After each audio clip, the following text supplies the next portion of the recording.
안녕하십니까. 오늘 강의의 제목은 수, 공간과 만나다입니다.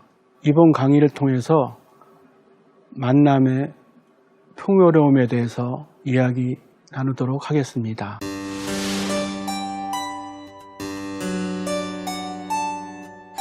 융합이라는 것이 무엇입니까? 만남입니다. 그저 만남이 아니라 이 만남을 통하여 시너지가 나와야 됩니다. 그래서 이 만남을 통해서 풍요로워져야지만 우리가 융합이라는 것이 의미가 있습니다.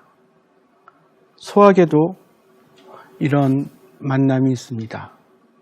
우리가 다음 예문에서의 공통점이 무엇일까 한번 생각해 보십시오. 부부, 원앙 한 쌍, 아침과 점심을 굶었더니 배가 고프다.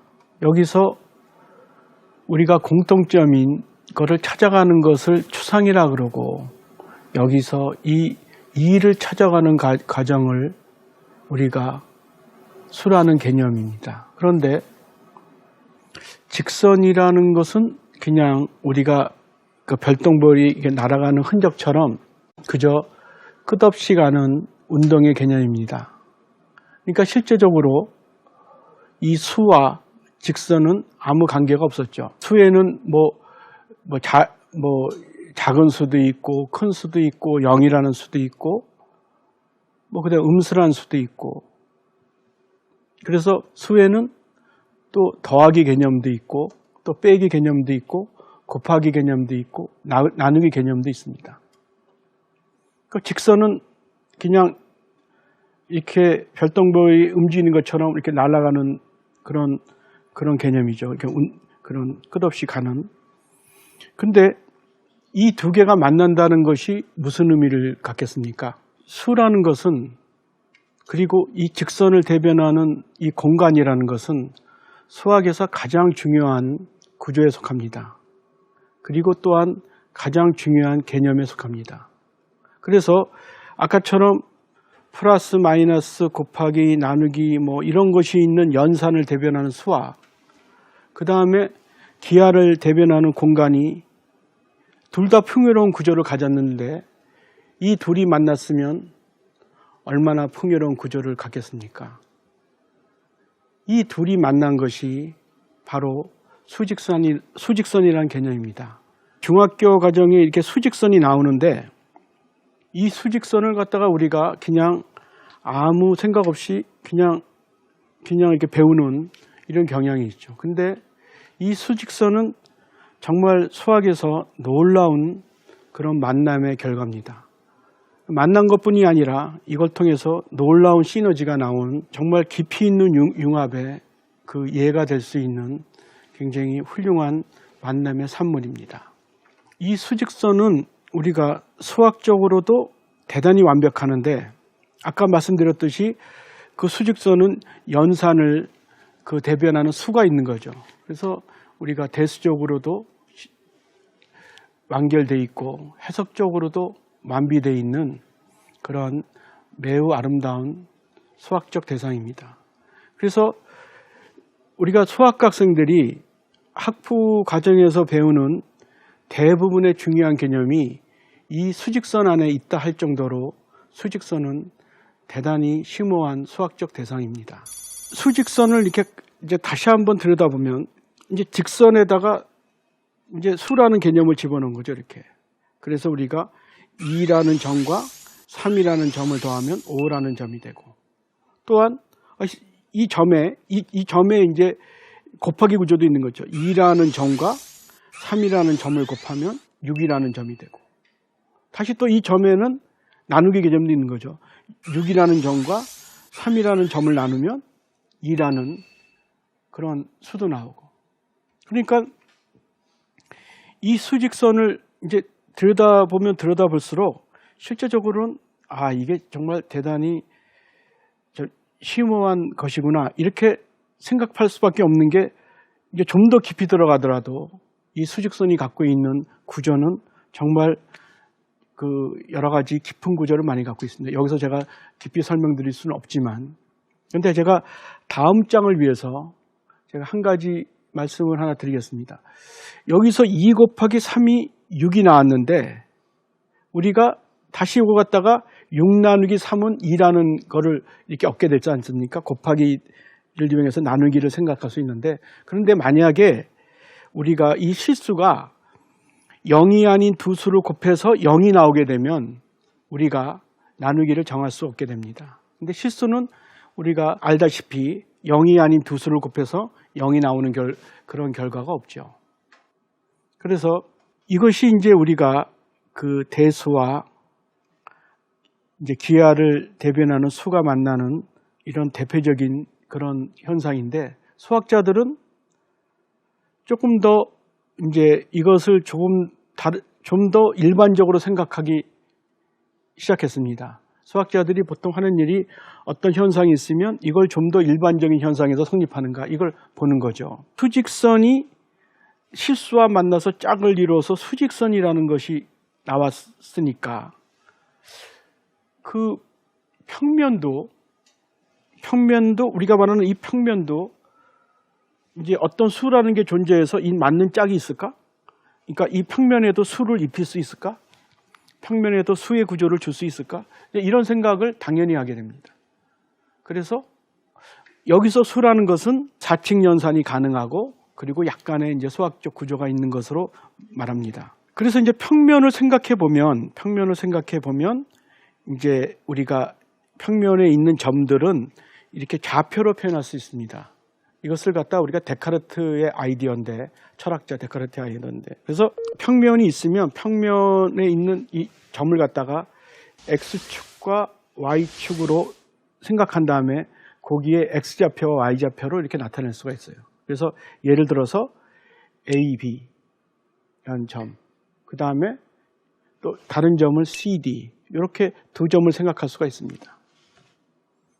그러면 덧셈은 어떻게 생각할 수 있냐면 자연스럽게 그러면 X좌표에 있는 거는 X좌표끼리, Y좌표에 있는 것은 Y좌표끼리, 이렇게 계산하면 되겠구나, 이렇게 생각할 수 있죠, 자연스럽게. 그래서 이제 A, B 더하기 CD는 그 X좌표에 있는 A 더하기 C, 그 다음에 Y좌표에 있는 이제 B와 D도 마찬가지, B 더하기 D, 이렇게 해서 임의의 점에 대해서 더하기라는 개념이 생깁니다. 실제적으로 이것은 벡터라는, 나중에 이제 벡터로 이용해서도 이렇게 설명할 수 있습니다. 근데 곱셈 구조도 이와 마찬가지로 A, B가 있고 C, D가 있으면 X는 X좌표끼리, Y는 Y좌표끼리 곱해서 AC 곱하기 BD, 이렇게 자연스럽게 이렇게 정할 수 있습니다. 그런데 곱셈에서는 약간의 문제가 발생합니다. 어떤 문제가 발생하냐면 AB 곱하기 CD를 이렇게 곱하는데, 예를 들어서 여기서 B가 0일 때, 그러니까 그 좌표는 A0이라는, 이제 우리가 X축 Y축이면 A0이라는 좌표죠. 근데 이것은 원점은 아닙니다. 원점. 그 다음에 BD에서 B도 0으로 하면 X좌표가 0이고 Y좌표가 D, 그러니까 이렇게 Y축에 있는 두 점이죠. 이것도 원점은 아니에요. 그런데 우리가 그 실수에서 0의 역할을 하는 게, 이 평면에서 이렇게 우리가 이렇게 좌표의 점을 이제 수를 주면 원점이 0의 역할을 하는데, 어떤 문제가 발생하냐면 A0도 원점이 아니고 0B도 원점이 아닌데, 원점이 아닌 두 수를 곱하게 되면 X는 X좌표끼리 곱했더니 A 곱하기 0, 그러니까 0이고, 또 Y좌표도 0 곱하기 D니까 0이 나와요. 그래서 0이 아닌 두 수를 곱해서 0이 나오는 결과가 나오게 되는 거죠. 근데 우리가 아까 제가 실수해서 잠깐 언급드렸듯이 이런 방법으로는 나눗셈을 정할 수 없습니다.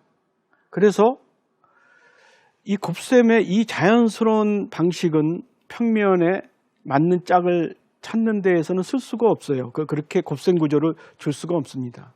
그래서 이제 수학자들이 어떻게 하면은 이 곱셈 구조를 줄 수 있을까, 이 고민하게 되었습니다.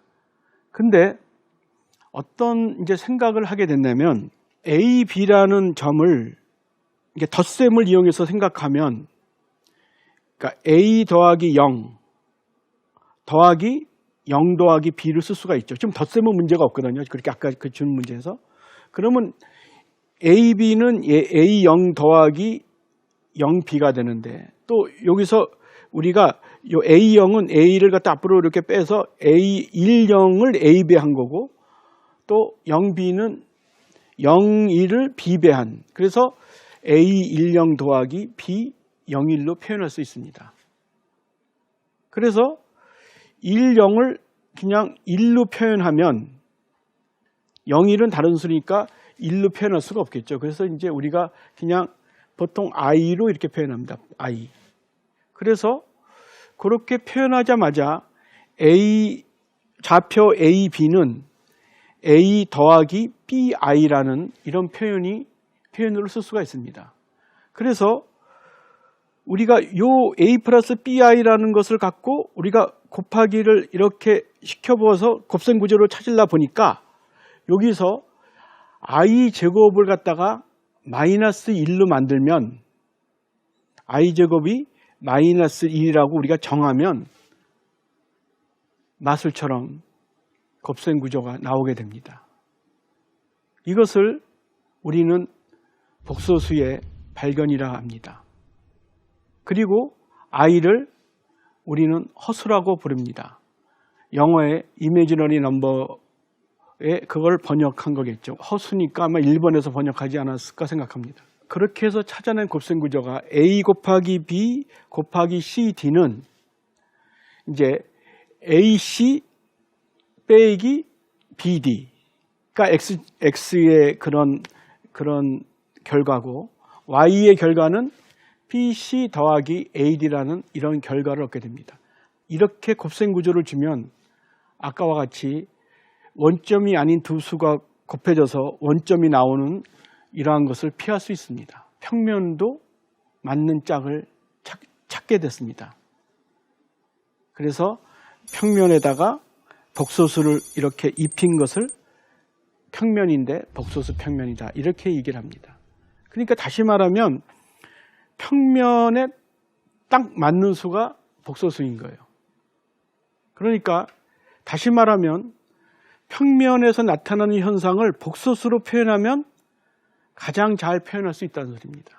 그런데 제가 여기서 이제 그 용어에 대해서 하나 이렇게 말씀드리고 싶은 것이 우리는 I를 허수라 그러는데 저는 이 용어가 조금 마땅치 않습니다. 이 용어를 좀 바꿨으면 좋겠다 생각합니다. 왜냐하면 우리의 뜻에서 허라는 뜻은 우리는 허황된 것, 헛된 것, 헛것 뭐 이런 식의 약간 부정적인 의미가 많습니다.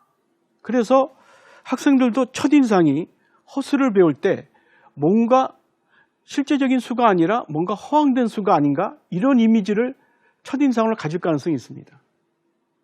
그런데 영어를 보면 이미진이라는 건데 이미진은 상상이란 뜻도 있고 환상이란 뜻도 있고 뭔가 우리처럼 이렇게 부정적인 그런 뜻을 갖고 있는 것 같지는 않습니다.